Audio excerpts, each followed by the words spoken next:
तो स्वागत है आप सभी का पढ़ाई कर ऑनलाइन पर। आज की क्लास के माध्यम से फाइनली हम आपके बीए 5 सेमेस्टर के लिए आपका हिंदी का पूरा मॉडल पेपर क्वेश्चन पेपर लेकर आ चुका हूं।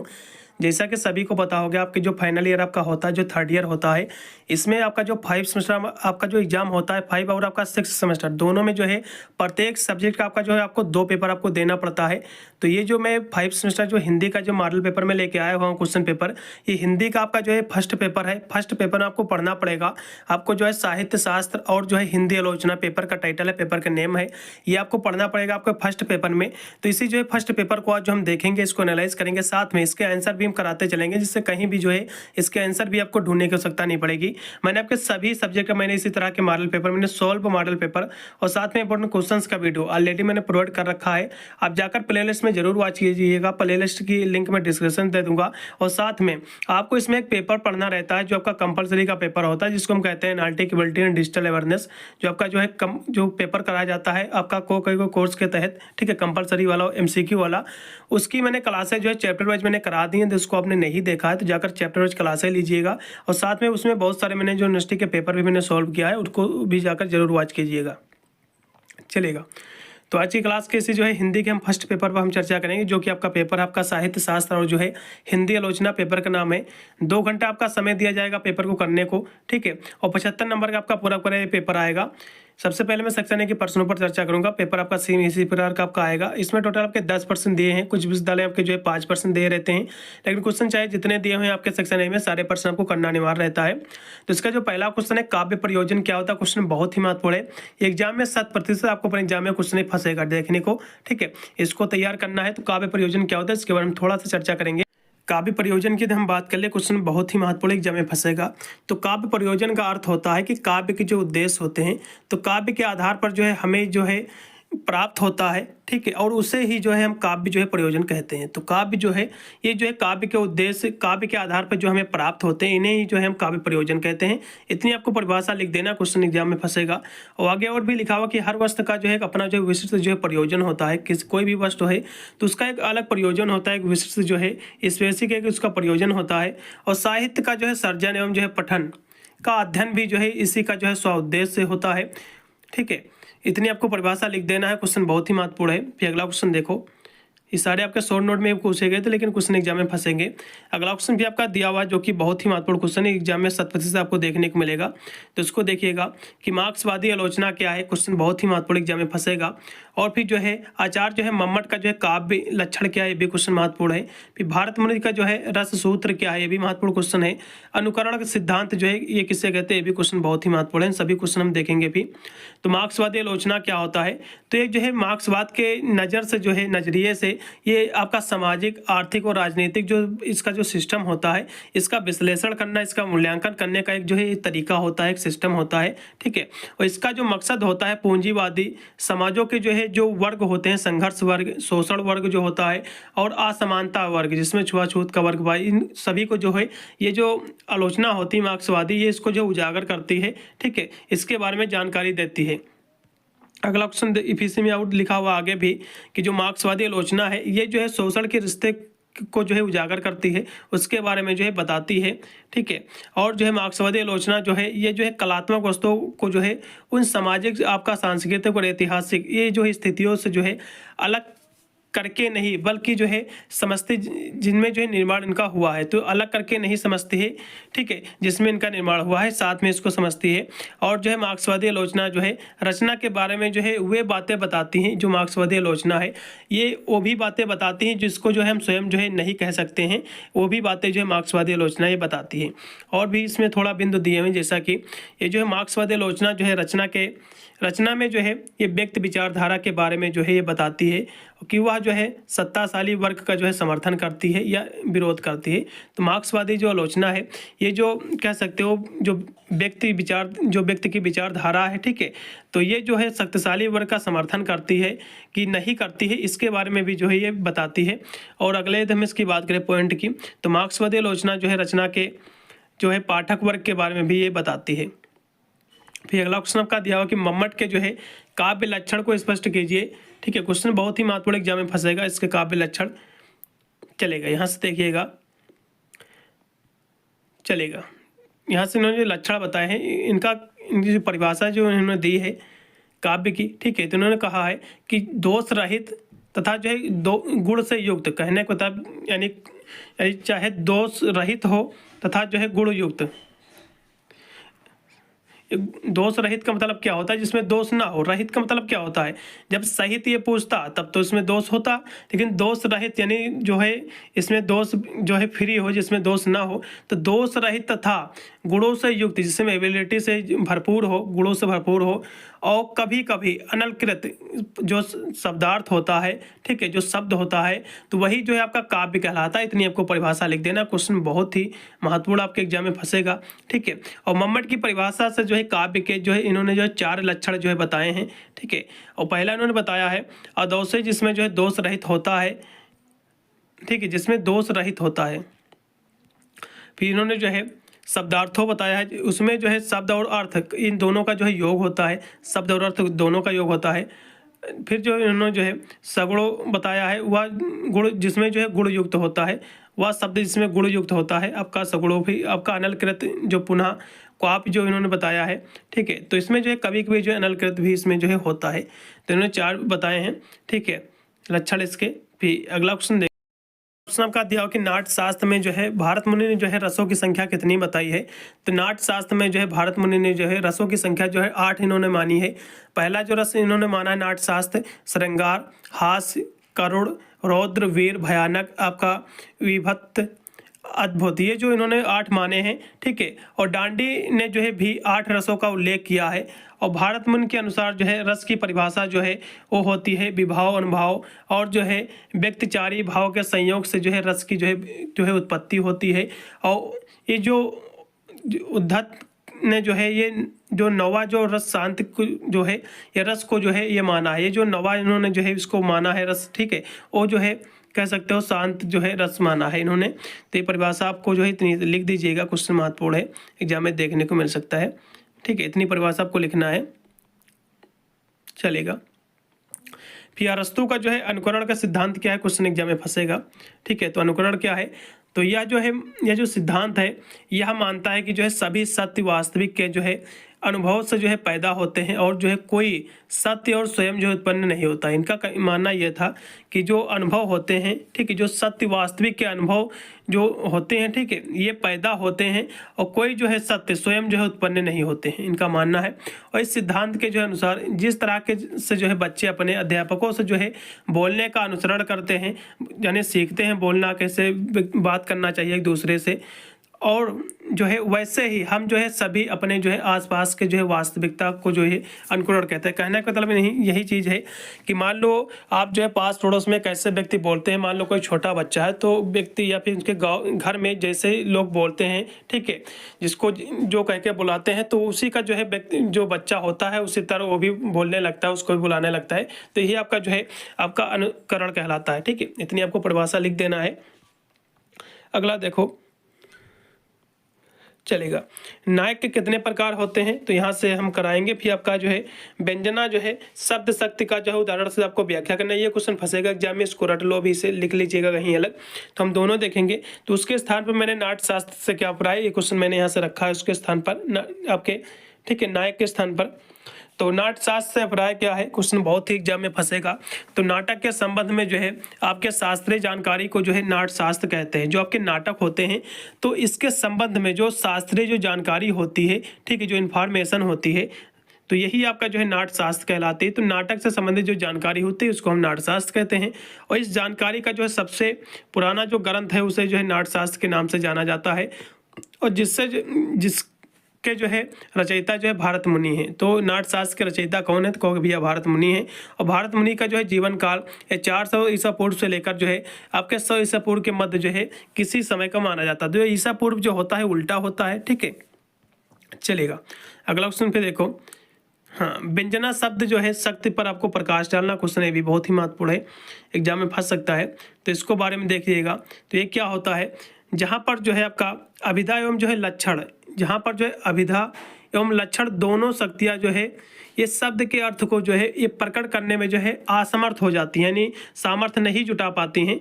तो वहाँ पर जो है एक व्यंजना शब्द शक्ति यानी काव्य से छिपे हुए जो है उदार्थ को जो है प्रकट करती हैं। तो ये आपका जो है यही आपका जो कहलाता है, ठीक है, व्यंजना कहलाती है। ठीक है, इतनी आपको परिभाषा लिख देना है।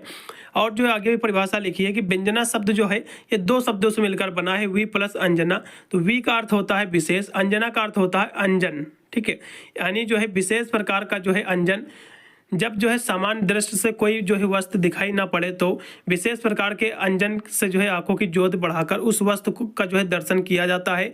ठीक है, यानी जो है व्यंजना का अर्थ हुआ कि विशेष प्रकार से जो है स्पष्ट करना, बोलना, विकसित करना। व्यंजना में जो है अर्थ और सूक्ष्म हो जाता है और मूल अर्थ जो है वह जो है कट जाता है। तो यहाँ तक आपको परिभाषा लिख देना, क्वेश्चन काफ़ी महत्वपूर्ण एग्जाम में फंसेगा। ठीक है, चलेगा अगला क्वेश्चन देखो। फिर विखंडनवाद क्या क्वेश्चन एग्जाम में फंसेगा, बहुत ही महत्वपूर्ण है। विखंडनवाद क्या है? और आचार्य रामचंद्र शुक्ल की जो है आलोचनात्मक आपको पुस्तकों के आपको नाम लिखना है और फिर आपको जो बिंब की परिभाषा देना है। तीनों क्वेश्चन हम देखेंगे। पहले विखंडनवाद क्या होता है इसके बारे में देखेंगे। तो विखंडनवाद क्या होता है? विखंडन जैसा कि शब्द से स्पष्ट हो रहा है कि किसी चीज़ का जो है टूटना है, फिर जो है उस स्थान से हट जाना। ठीक है, ऐसे आप समझ सकते हैं ज्योग्राफी की अकॉर्डिंग यदि हम देखें तो विखंडनवाद का अभिप्राय क्या है। तो भैया भाषा में, यानी कोई आपकी लैंग्वेज है तो भाषा में पहले से जो है निर्धारित या फिर जो है निश्चित कर दिए गए जो अर्थ होते हैं। कोई आपकी लैंग्वेज, कोई आपकी भाषा है तो उसमें जो अर्थ आपके पहले से निर्धारित कर दिए गए हैं, ठीक है, और या फिर निश्चित कर दिए गए हैं, तो अर्थों को, जो अर्थ होते हैं उसको विखंडित कर उसकी जगह पर जो है ऐसे दूसरे अर्थों को ले जाना, और जो पहले से अर्थ निर्धारित है किसी लैंग्वेज के, उन अर्थों को उस स्थान से हटाकर दूसरे अर्थों को जो है उसी स्थान पर ले जाना या फिर उस स्थान पर रखना, और जिन्हें जो है पूर्व निर्धारित जो है मुख्यार्थ, दमित, उपेक्षित या फिर जो है गौड़ बना देता है। तो यही आपका विखंडनवाद कहलाता है। और विखंडनवाद जो होता है ये जो है मूलतः भाषा में जो है पूर्व निर्धारित जो है मुख्यार्थ की किसी नए अर्थ में जो है विस्थापन की जो है प्रावृत्त होती है। कोई आपकी भाषा है जिसका पहले से आपका अर्थ निर्धारित है, ठीक है, निश्चित है, और उस अर्थ को वहाँ से हटाया जाए, विखंडित करके उस हटाकर दूसरा अर्थ उसी के स्थान पर रखा जाए, तो यही आपका विखंडनवाद कहलाता है। इतनी परिभाषा आपको तैयार कर लेना, एग्जाम में क्वेश्चन फंसेगा। चलिए अगला क्वेश्चन पे देखो। अगला क्वेश्चन पे आपका दिया कि आचार्य राम शुक्ल की जो है आलोचनात्मक पुस्तकें कौन कौन सी। तो आपके रस मीमांसा जिनकी है बहुत ही प्रचलित पुस्तक है, और साथ में जो है देखा जाए तो इनकी बहुत सारी पुस्तकें हैं, जैसा कि जो है चिंतामणि इनकी पुस्तक बहुत ही महत्वपूर्ण है। ठीक है, ये इन सभी इनकी पुस्तकें हैं, तो आपको लिख देना है। ठीक है, चलेगा। अगला क्वेश्चन देखो कि बिंब जो है, जो बिंब शब्द है, बिंब से किसे कहते हैं, क्वेश्चन भी पूछा था, जो क्वेश्चन मैंने आपको दिखाया था, क्वेश्चन महत्वपूर्ण है। तो बिंब जो शब्द है ये इसको इंग्लिश में जो है इमेज कहते हैं। इंग्लिश आपको सभी पता होगा, बिंब यानी, ठीक, जो इमेज होता है आपका फोटो जो होता है, इसे जो है हम बिंब कहते हैं, इमेज कहते हैं। तो ये बिंब होता क्या, तो अंग्रेजी में इसको जो है इमेज कहा जाता है, और इसका अर्थ होता है मूर्त रूप प्रदान करना, किसी चीज़ का जो मूर्त उसका आकार देना। ठीक है, जैसे कि पत्थर की मूर्त हो गई, पूजा करना किसी चीज़ की, तो ये जो उसका मूर्त रूप जो देना, यानी ईश्वर की जो मूर्त का आपने जो मूर्तियाँ बनी है तो इसका एक रूप हो गया। ठीक है, तो ये जो रूप, जो मूर्त का जो रूप प्रदान करना, यही आपका बिंब कहलाता है। ठीक है, तो काव्य में जो है, काव्य के जो है मूर्तिकरण के लिए जो है सटीक बिंब योजना जो है होती है, और काव्य में जो है बिंब को जो है शब्द चित्र जो है कह सकते हो वह चित्र माना जाता है। काव्य जो है बिंब होता है, इसको जो है काव्य में जो है वह चित्र माना जाता है, जो कल्पना द्वारा जो है कह सकते हो आपका इंद्रिय अनुभव के आधार पर जो है निर्मित किया जाता है, जो कल्पना के आधार पर जो है निर्मित किया जाता है, जो एक चित्र बनाया जाता है फिर उसको माना जाता है। ठीक है, तो यही आपका होता है अनुभव के आधार पर। तो इतनी आपको परिभाषा लिखना है। अगला क्वेश्चन पे देखो, चलिए थोड़ा सा और भी यहाँ से बिंब का अर्थ दिया हुआ है, यहाँ से समझेंगे। तो बिंब जो होता है ये किसी कल्पना को जो है मूर्त रूप देना, यानी कोई कल्पना आपने किया है, ठीक है, आपने इमेज किया, कोई आपके जो है रात को सपना आया किसी चीज़ का, ठीक है, किसी वस्तु का, किसी भी आदमी का, ठीक है, फिर लड़की का, तो उसका आप जो है रूप दे देना, उसका मूर्त रूप देना, फिर इमेज उसकी बना देना, फोटो बना देना, तो ये जो होता है यही आपका बिंब कहलाता है। ठीक है, तो कविता में जो है बिंब को वह शब्द है जिसे चित्र माना जाता है। तो कविता में बिंब की जो है एक चित्र माना जाता है, चाहे किसी भी वस्तु का हो या फिर चीज़ का हो, जो कल्पना के द्वारा जो है अनुभव के आधार पर जो निर्मित किया जाता है, जो हम बनाते हैं, ड्राइविंग करते हैं, किसी को जो है अनुभव के द्वारा, तो ये आपका बिंब कहलाता है। इतनी आपको परिभाषा लिख देना है, ठीक है, चलेगा। तो बिंब के जो है इसके 4 प्रकार होते हैं, सब प्रकार भी देख लीजिएगा, एग्जाम में फंस सकता है। तो भाषा बिंब के जो है 4 प्रकार होते हैं। एक होता है आपका दृश्य बिंब, दृश्य मतलब देखने वाला बिंब। एक होता है श्रव्य यानी सुनकर बिंब होता है, एक विचार वाला बिंब होता है, एक भाव वाला बिंब, ठीक है। तो ये इसके प्रकार होते हैं, एग्जाम में फंस सकता है। अगला क्वेश्चन देखो अभी, यहाँ से आपका सेक्शन आपका बी आपका स्टार्ट हो गया। तो इसके हम प्रश्नों की बात कर ले, तो इसमें जो प्रश्न आपके टोटल दिए हैं, ठीक है, तो इसमें आपके टोटल इसमें जो है 7 प्रश्न, 7 या फिर 8 प्रश्न होंगे, जिसमें से आपको केवल 5 ही प्रश्न आपको करना है, ठीक है। मैं यहाँ से 7 प्रश्न कराऊंगा, जिससे आपको कोई दिक्कत ना हो, प्रॉब्लम ना हो। तो इसका पहला क्वेश्चन है कि स्वच्छतावादी जो है आलोचना क्या है, इस पर टिप्पणी देना है। फिर दूसरा क्वेश्चन है कि काव्य की आत्मा पर जो है, काव्य की आत्मा आप जो है किसे समझते हैं, ये आपको बताना है। इसका संक्षिप्त आपको परिचय देना है। दोनों क्वेश्चन बहुत ही महत्वपूर्ण है, फंसेंगे एग्जाम में, चलेगा। स्वच्छतावाद के अर्थ को आपको स्पष्ट करना, सबसे पहले हम इसके बारे में देखेंगे। तो स्वच्छतावाद का जो है उदय जो है आपका शास्त्रवाद की जो है नियमबद्धता एवं जो है उसका जो जड़ संस्कारों के जो है खिलाफ हुआ था। और स्वच्छतावाद का जो मूल प्रवर्तक जो है रूसो था, लेकिन जो है इस वाद में जो है अपना सही आयाम आपका एडवर्सवर्थ की जो है रचना जो थी आपका लैरिकल आपका बल्लाड़ की जो है भूमिका में जो है ग्रहण किया गया है। और शैली कीट्स और जो है आपका कलरिज जैसी रचनाओं ने जो है इस वाद को जो है पूरी तरह से जो है विकसित किया है, स्वच्छतावाद को, ठीक है। देखो काव्य की आत्मा बहुत ही महत्वपूर्ण क्वेश्चन, इस पर निबंध आपको लिखना है। तो ये क्या होता है, तो काव्य की आत्मा से तात्पर्य है कि काव्य की जो अंतर्भूत जो इसकी विशेषता है, ठीक है, तो काव्य की जो विशेषता होती है उसकी अंतर्भूत, तो इसी को जो है हम काव्य की जो है आत्मा कहते हैं। और वह कौन जो है आधारभूत तत्व है जिसके कारण जो है किसी रचना को जो है काव्य की संज्ञा दी गई है। और यह एक जो है महत्वपूर्ण प्रश्न है कि जो है प्राचीन भारतीय आचार्यों ने जो है इस प्रश्न को जो है काव्य की आत्मा के रूप में जो है उठाते हुए जो है मूल तत्व के अनुसंधान का जो है प्रयत्न किया, और किसी रचना को जो है काव्य संज्ञा पाने की जो पात्रता जो है प्रदान करता है। चलिए यहाँ तक आपको इसकी परिभाषा आपको लिख देना कि काव्य की आत्मा पर आपको निबंध लिखना है, इतनी परिभाषा आपको लिख दीजिएगा। फिर अगला क्वेश्चन हम देखेंगे, ठीक है, चलेगा। अगला क्वेश्चन भी आपका दिया कि जो है अलंकार सिद्धांत पर आपको जो है संक्षिप्त आपको परिचय देना है, अलंकार किसे कहते हैं, और काव्य दोष पर आपको संक्षिप्त आपको टिप्पणी देना। क्वेश्चन बहुत ही महत्वपूर्ण इस एग्जाम में फंसेगा। तो ये अलंकार क्या होता है, अलंकार सभी को बताओगे कि काव्य की शोभा बढ़ाने वाले शब्दों को अलंकार कहते हैं, ठीक है। तो ये सिद्धांत क्या कहता है, तो ये जो है काव्य सौंदर्य को जो है समझने का एक प्रिंसिपल होता है, एक सिद्धांत होता है। और यह जो है भारतीय काव्य शास्त्र की एक महान जो उपलब्धि भी है। और इस सिद्धांत के मुताबिक जो है ये अलंकार काव्य सौंदर्य का जो है मूल तत्व है, और अलंकार के जरिए ही जो है काव्य में जो है सौंदर्य आता है और काव्य आनंद की जो है अनुभूति भी होती है। तो ये यहाँ तक आपको इसकी परिभाषा लिख दीजिएगा, क्वेश्चन एग्जाम में फंसेगा, ठीक है, चलेगा। कुछ यहाँ से और भी इसके ऐसे कुछ बिंदु दिए हुए, जैसा कि अलंकार शब्द की जो उत्पत्ति है अलम धातु से जो है कार प्रत्यय लगाने से हुई है, जिसका अर्थ होता है आभूषण, ठीक है। और अलंकार में जो है काव्य की शोभा जो है बढ़ती है, और जिस तरह से जो है आभूषण से जो है शरीर की सुंदरता बढ़ती है ना, उसी प्रकार अलंकार से जो है काव्य की शोभा बढ़ती है, ठीक है। ये भी आपका बिंदु महत्वपूर्ण है। और देखिएगा अलंकार जो है काव्य की जो है भाषा को जो है रंगीन और जो है सौंदर्यपूर्ण भी जो है बनाते हैं। इस तरह से आपको लिख दीजिएगा, क्वेश्चन महत्वपूर्ण है। और अलंकारों को जो है काव्य या फिर जो है साहित्यिक आभूषण भी कहा जाता है। तो अलंकार जो होते हैं इसको काव्य या फिर जो है साहित्यिक आभूषण इसको कहा जाता है। अगला क्वेश्चन पे देखो कि काव्य में जो है काव्य में किसी तत्व के कारण जो है अगर कोई जो है कविता के अर्थ को जो है समझने में जो है दिक्कत होती है, तो उसको जो है क्या कहते हैं, काव्य दोष कहते हैं। मान लो कोई ये जो काव्य दोष के जो प्रश्न अभी था, क्वेश्चन बहुत ही महत्वपूर्ण है। तो मान लो कोई काव्य में जो है किसी तत्व के कारण, जो काव्य आपका होता है, तो इसमें किसी तत्व के कारण अगर कविता के अर्थ को समझने में कोई दिक्कत आती है या फिर कविता की सुंदरता कम हो जाती है, तो उसे जो है काव्य दोष कहते हैं। क्वेश्चन एग्जाम में फंसेगा, इतनी आपको परिभाषा तैयार कर लीजिएगा। यह क्वेश्चन 100% आपको एग्जाम में देखने को मिलेगा इसी प्रकार का, ठीक है। इसके कुछ यहाँ से महत्वपूर्ण बिंदु भी हैं, जैसा कि काव्य दोष पर जो है आपके भामन वामन और जो है आपके मम्मट जैसे आचार्यों ने जो है इसमें विचार भी दिए हैं, ठीक है। वामन के मुताबिक जो है काव्य जो है सौंदर्य को जो है कम करने वाले तत्वों को जो है काव्य दोष माना जाता है। तो वामन में इनकी परिभाषा दी है, ठीक है, आपके काव्य दोष की। उन्होंने कहा है कि जो काव्य सौंदर्य होते हैं इसको जो है कम करने वाले जो तत्व होते हैं, जो एलिमेंट होते हैं, इसको जो है काव्य दोष माना जाता है, ठीक है। अगला फिर जो है आचार्य आपके मम्मट ने इसकी परिभाषा दी। उन्होंने कहा है कि जो है मुख्यार्थ का जो है अपकर्ष करने वाले जो है तत्व जो होते हैं वे काव्य दोष कहलाते हैं। ठीक है। और जो है आचार्य आपके मम्मट ने जो है इन दोषों को जो है 3 प्रकार से जो है बांटा है आपका रस दोष, पद दोष और जो है अर्थ दोष। इसको 3 कैटेगरी में इन्होंने बांटा है इस दोष को। और पद दोष को जो है आगे बांटा गया था, और आपका जो है पद दोष, आपका पदांश दोष और जो है आपका वाक्य दोष। तो इसको देख लीजिएगा क्वेश्चन आपको यहाँ तक, ठीक है, चलेगा।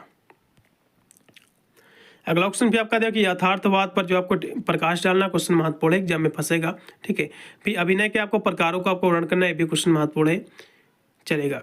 तो यथार्थवाद क्या होता है इसके बारे में थोड़ा सा समझेंगे। यथार्थवाद क्या होता है, जिसको इंग्लिश में जो है रियलिज्म कहते हैं, ठीक है, इसको इंग्लिश में रियलिज्म कहा जाता है। तो इसके बारे में थोड़ा सा समझेंगे कि ये होता क्या है, ठीक है, चलेगा। यहाँ से परिभाषा बहुत सारी दी है, बहुत सारे विद्वान ने इसकी परिभाषा दी है। जेम्स एस ने इसकी परिभाषा दी, उन्होंने लिखा है कि यथार्थवाद का जो सिद्धांत है यह स्वीकार करता है कि हमारे जो प्रत्यक्षीकरण के उद्देश्य के पीछे और जो है उनसे मिलता जुलता वस्तुओं का जो है एक वास्तविक संसार है, यही आपका जो है यथार्थवाद कहलाता है, ठीक है। और भी यहाँ से परिभाषा लिखी है जो कि ब्राउन ने लिखा है, उन्होंने कहा है कि यथार्थवाद जो है का मुख्य विचार यह है कि सब जो है भौतिक वस्तु या फिर जो है बाह्य जगत के पदार्थ वास्तविक हैं और जो है उनका अस्तित्व देखने वाले से जो है पृथक है। यदि उनको जो है देखने वाले जो है व्यक्ति ना हो तो उनका जो है उनका भी जो अस्तित्व जो है ये होगा और वे जो है वास्तविक होंगे। तो इन्होंने ये परिभाषा दी है। भी आपके बल्टरल ने इसकी परिभाषा लिखी, उन्होंने कहा है कि यथार्थवाद जो है विश्व की अपनी जो है एक समान स्वीकृति का जो है एक पुनर्आपका बलन है, जिस पर रूप में जो है वह हमारे जो है हमारे समक्ष जो होता है, यही आपका जो है यथार्थवाद कहलाता है। तो यथार्थवाद जो होता है का अर्थ जो है वह है विश्वास या फिर जो है सिद्धांत है जो जगत को जो है वैसे ही स्वीकार करता है जैसे हमें जो है दिखाई देता है। तो यही आपका यथार्थवाद कहलाता है। बहुत सारी परिभाषा थे, ठीक है, जो आपको अच्छी लगे देख लीजिएगा। अगला क्वेश्चन भी आपका अभिनय से क्या पड़ा, क्वेश्चन बहुत ही महत्वपूर्ण है। अभिनय जिसको हिंदी में एक्टिंग हम कहते हैं, ठीक है। अभिनय जो है किसी अभिनेता यानी जो है किसी हीरो या फिर जो है अभिनेत्री यानी हीरोइन के द्वारा किया जाने वाला जो है एक कार्य होता है, एक एक्ट होता है। तो आपने जो है मूवी वगैरह देखा होगा, उसमें जो रोल निभाते हैं हीरो हीरोइन, ठीक है, जो एक्टिंग करते हैं, तो जिसके द्वारा जो है वे किसी कहानी को दर्शाते हैं। कहने मतलब कोई कहानी होती है पिक्चर में, तो उसी कहानी को जो है वे दर्शाते हैं, जो हीरो हीरोइन होते हैं, ठीक उसी प्रकार वे कार्य करते हैं, उसी कहानी को दर्शाते हैं। और साधारणतः किसी जो है पात्र के जो है जो माध्यम से जो है कहानी करते हैं, ठीक है। तो अभिनय का जो मूल ग्रंथ होता है वो नाट्यशास्त्र होता है, क्योंकि कोई भी जो स्टोरी होती है वो नाटक पर ही आधारित होती है, ठीक है। इसे जो है नाट्यशास्त्र माना जाता है। और इसके रचयिता जो है भारत मुनि जी हैं। इतनी आपको परिभाषा इसकी लिख देना है बस, ठीक है। अब अगला क्वेश्चन देखो, चलेगा। अगला क्वेश्चन फिर यहाँ से देखेंगे अभिनय का अर्थ। यहाँ से अभिनय का यहाँ से थोड़ा सा और अर्थ देखिएगा। तो अभिनय जो है किसी अभिनेता फिर अभिनेत्री के द्वारा किया जाने वाला जो है एक वह कार्य है जिसके द्वारा वे जो है किसी कथा को दर्शाते हैं। और साधारणतः किसी पात्र के माध्यम से जो है अभिनय का मूल जो ग्रंथ ये नाट्यशास्त्र माना गया है। और इसके जो रचयिता है भारत जो है आपके भारत मुनि जी हैं। तो इसकी आपको परिभाषा तैयार होनी चाहिए, क्वेश्चन महत्वपूर्ण है। फिर इसके यहाँ से प्रकार भी दिए, क्योंकि पेपर में आपके जो है अभिनय के प्रकार ही पूछे थे, ठीक है। तो इसके प्रकार जैसा कि वाक्यांश अभिनय यानी वाक्यांश का एक्टिंग जो होती है, इस अभिनय में जो है वाक्यांश में जो है एक मूल्यांकन और जो है इसके भाव को समझने का जो इसमें काम किया जाता है। किसी वाक्य के मूल्यांकन उसके भाव को समझने का जो प्रयास किया जाता है, जो काम किया जाता है, वही आपका जो है वाक्यांश अभिनय कहलाता है। फिर आपका भाव अभिनय, ठीक है। तो भाव एक्टिंग क्या होती है, जिसमें इस अभिनय में जो अभिनेता होते हैं, ठीक, जो हीरो होते हैं, अपने भाव को जो है ये व्यक्तिगत रूप से जो है दर्शकों के सामने जो है ये रखते हैं। तो ये आपका जो है भाव अभिनय होता है। फिर आपका जो चित्रकारी अभिनय, जैसा कि जो है यानी यह जो अभिनय से जो है अभिनेता जो है चेहरे या फिर जो है हाथों का इस्तेमाल करके जो है दर्शकों को जो है संदेश देता है। तो आपका चित्रकारी जो है ये अभिनय होता है। फिर आपका जो है नृत्यांग अभिनय यानी नाच वाला जो अभिनय होता है, ठीक है। तो नाच के जरिए, नृत्य के जरिए जो दर्शकों को जो है किसी कहानी या जो है विषय के बारे में बताता है। तो ये जो है आपका नृत्य वाला जो है अभिनय होगा। फिर संवाद अभिनय, ठीक है। इस अभिनय में जो अभिनेता जो है वाक्य और जो है उक्त के साथ साथ भाव भी जो है इसमें व्यक्त करता है। तो ये आपका जो है संवाद अभिनय होगा। फिर शारीरिक आपका अभिनय क्या होता है, इस अभिनय में जो अभिनेता जो अपने शरीर के जरिए जो है भाव व्यक्त करता है। तो सारे इसके प्रकार थे अभिनय के, मैंने दिखाए हैं। फिर अगला क्वेश्चन आपका देखो, वर्ड्सवर्थ के जो है काव्य भाषा सिद्धांत पर आपको बताना है क्या है। और प्रेमचंद के जो है साहित्य जो है उद्देश्य पर इसके सार का आपको बताना है। क्वेश्चन ये भी बहुत ही महत्वपूर्ण है, ठीक है। दोनों क्वेश्चन देखेंगे। आपका वर्ड्सवर्थ का सिद्धांत क्या है, काव्य का सिद्धांत इनका क्या है। तो ये जो है किसी भाषा का एक क्षेत्रीय फिर जो है सामाजिक विविधता जो उच्चारण, व्याकरण और जो है शब्दावली द्वारा जो है पहचानी जाती है। और विशेष रूप से ये जो है बोली एक जो है किस्म है जो उस जो है संस्कृत को जो है मानक साहित्य भाषा या फिर जो है भाषा पैटर्न से जो है भिन्न होती है, और जिसमें जो है वह मौजूद है। जैसे कि काकनी आपका अंग्रेजी जो है एक जो कह सकते हैं एक बोली है, ठीक है। तो ये तत्व मौजूद रहते हैं, इसलिए आपको लिख दीजिएगा। फिर आपका विलियम वर्ड्सवर्थ की जो है काव्य जो है भाषा से संबंधित कुछ सिद्धांत जैसे कि उन्होंने बताए थे। तो इनका जो सिद्धांत है जो है वर्ड्सवर्थ का मानना था कि जो है कविता की जो भाषा मनुष्य की असली जो है भाषा का जो है एक चुनाव है, ठीक है। और उन्होंने जो है सरल और जो है आकर्षण शैली का जो है इस्तेमाल किया। उनकी जो भाषा जो है स्वाभाविक जो है लगती है, इनकी जो भाषा से वर्ड्सवर्थ की इनकी स्वाभाविक है। उन्होंने जो है कल्पना, चित्र, प्रतीक, रूपक, उपमा, अनुप्रास आदि जो है अलंकारों का जो उन्होंने जो है और प्रतीकों का उन्होंने जो इस्तेमाल किया। और वर्ड्सवर्थ ने जो अपनी कविता में जो परिभाषा दी कि शक्तिशाली भावनाओं का जो है आपका स्वतः स्फूर्त प्रवाह या जो है शांत में जो है याद की गई जो है भावना को जो है से जो है ये उत्पन्न होती है, ठीक है। और वर्ड्सवर्थ का जो है ध्यान रोजमर्रा की जिंदगी, प्राकृत और जो है बचपन के जो है अनुभव पर जो है इनका केंद्रित है ये सिद्धांत। और जो है वे अपनी कविताओं में जो है सामाजिक राजनीतिक मुद्दों को भी जो है ये जो है पड़ताल करते हैं इस पर भी, ठीक है। तो इसकी परिभाषा लिख दीजिएगा। फिर अगला क्वेश्चन आपका मुंशी प्रेमचंद के जो है साहित्य उद्देश्य क्या है, क्वेश्चन महत्वपूर्ण फंसेगा, ठीक है। तो इनका जो साहित्य का इनका मकसद था मानवता को बढ़ाना और धार्मिक श्रेष्ठता की जगह जो है लोगों के बीच जो है समानता लाना इनका उद्देश्य था पहला, ठीक है। फिर जो है इन्होंने अगला उद्देश्य की हम की बात करें तो साहित्य को जो है जीवन की आलोचना जो है माना जाना चाहिए, और साहित्य को जो है नीति शास्त्र, साहित्य शास्त्र की जो है तरह ही जो है कह सकते हो आका जाना चाहिए, यानी देखा जाना चाहिए। और जो है अगला इनका बिंदु है कि साहित्य का मकसद जो है समाज की परंपराओं को जो है उठाना और जो है उसका समाधान भी जो है सुझाना, ठीक है, ये भी इनका उद्देश्य था। और जो है साहित्य को जो है जीवन का जो है दर्पण माना जाना चाहिए, प्रेमचंद जी का कहना है। और जो है साहित्य को जो है समाज का जो है दीपक माना जाना चाहिए जिसका जो है काम जो है प्रकाश फैलाना है। साहित्य को जो है समाज के प्रति जो है समर्पित भी होना चाहिए। और जो है साहित्य को जो है जीवन की समस्याओं पर जो है विचार भी करना चाहिए और उसका जो है समाधान भी जो है निकालना चाहिए। और साहित्य को जो है समाज की जो है जो असमानताएं हैं, जो अन्याय है, भेदभाव है, जो दुख है, इस पर भी उसको जो है प्रकाश डालना चाहिए। और साहित्य को जो है एक आम जनमानस के जो है करीब भी जो है होनी चाहिए। और साहित्य को जो है हिंदुस्तानी भाषा से जो है लिखा जाना चाहिए, ठीक है। तो इनके उद्देश्य थे हो गए। फिर यहाँ से आपका सेक्शन सी आपका स्टार्ट हो गया था। इसके हम प्रश्नों की बात करें तो इसमें टोटल आपके 4 प्रश्न रहते हैं जिसमें से आपको केवल 2 ही करना रहता है। मैं चारों करा रहा हूँ, इनको रट लो, ठीक है। अरस्तु को जो है विरेचन, अरस्तु के जो विरेचन का जो सिद्धांत है इसकी विस्तृत आपको विवेचना करना है। काव्य के लक्षणों को आपका जो है विस्तृत आपको विवेचना करना है। अभी क्वेश्चन महत्वपूर्ण, दोनों क्वेश्चन देखेंगे।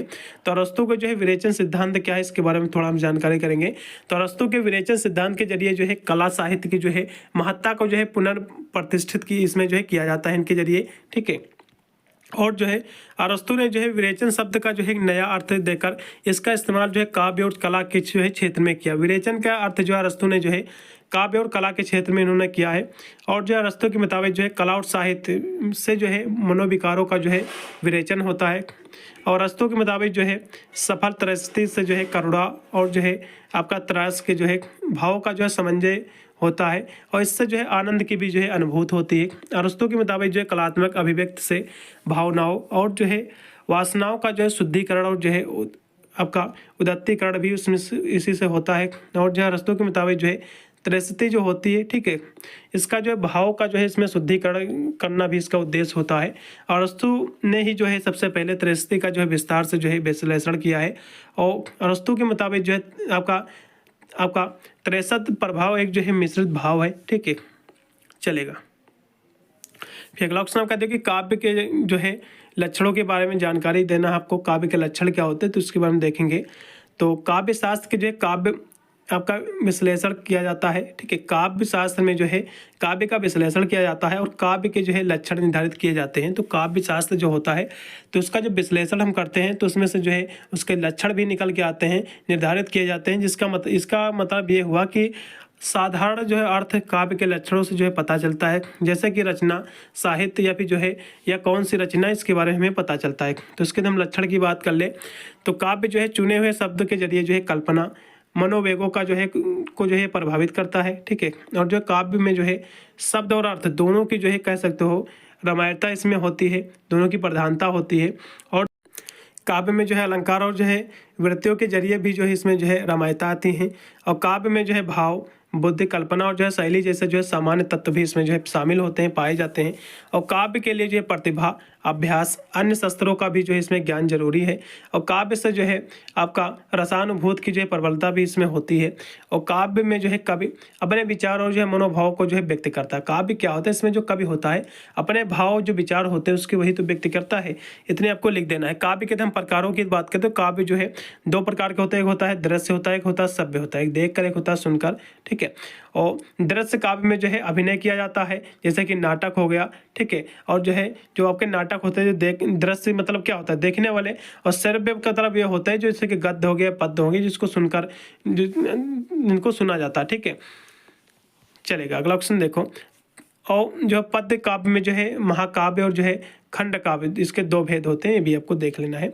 अगला देखो, हिंदी आलोचना के जो है विकास पर आपको प्रकाश डालना, क्वेश्चन महत्वपूर्ण है। फिर आपको जो है ध्वनि जो है सिद्धांत का जो है सविस्तार आपको वर्णन करना, क्वेश्चन भी महत्वपूर्ण है। दोनों क्वेश्चन देखेंगे। तो हिंदी आलोचना का जो है विकास, उद्भव विकास कैसे हुआ, तो हिंदी आलोचना का जो है ये आपका विधिवत जो है आरंभ जो है आधुनिक काल में जो है खड़ी बोली के जो है विकसित से हुआ था। हालांकि जो है ब्रज भाषा से में जो है संस्कृत काव्य शास्त्र की जो है मान्यताओं ने से जो है हिंदी कविता परिचित जो है हो चुकी थी। और रामचंद्र शुक्ल ने जो है हिंदी आलोचना की जो है नींव रखी थी, ठीक है। हिंदी आलोचना का जो उद्भव विकास कह सकते हो आचार्य रामचंद्र शुक्ल को ही माना जाता है।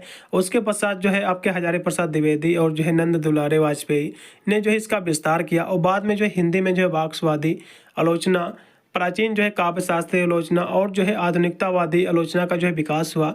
और संपूर्ण हिंदी आलोचना की जो है प्राकृत को देखकर यह कहा जा सकता है कि हिंदी आलोचना जो है मुख्यतः व्यवहारिक आलोचना है, पर जो है हिंदी आलोचना साहित्य सिद्धांतों का जो उपयोग करती है उस शास्त्र चिंतन की तरफ जो है वह उतनी ही जो है विकसित नहीं हो पा रही है, ठीक है।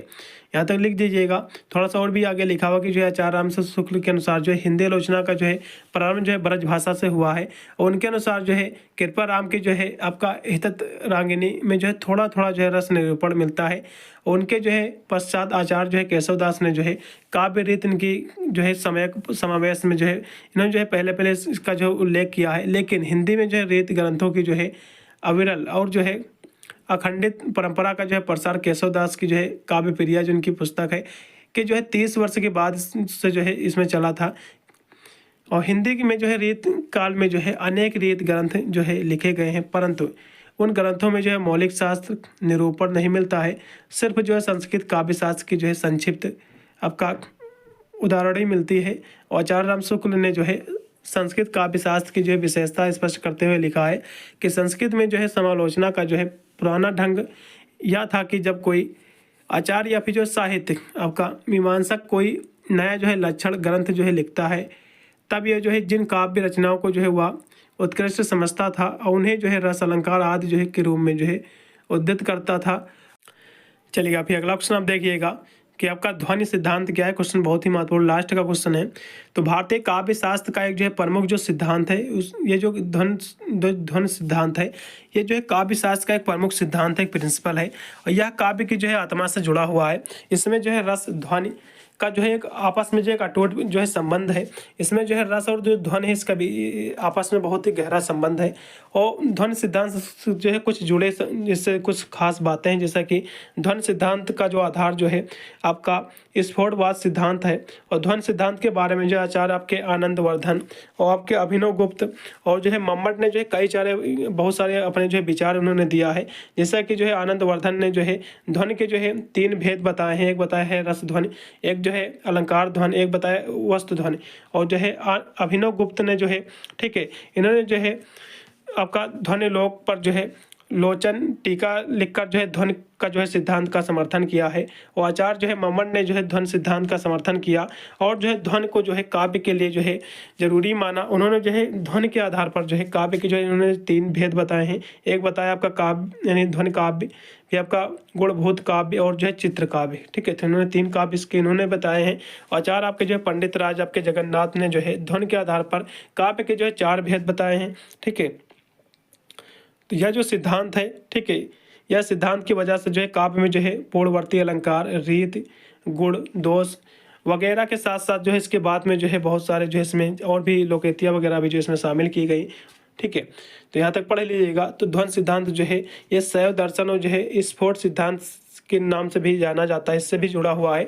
तो स्फोट ही जो है ध्वनियों का आधार है और मंदिर में जो है घंटे से में जो है होने वाली जो ध्वनि का आपका अनुरागन ही जो है शब्द का जो है अर्थ व्यंजित करता है और आपका रमणीय और जो है चमत्कारपूर्ण अर्थ जो है व्यंजित में जो है जो ध्वनियाँ होती हैं वास्तव में यही आपके श्रेष्ठ होती हैं। तो इतनी आपको परिभाषा लिख दीजिएगा।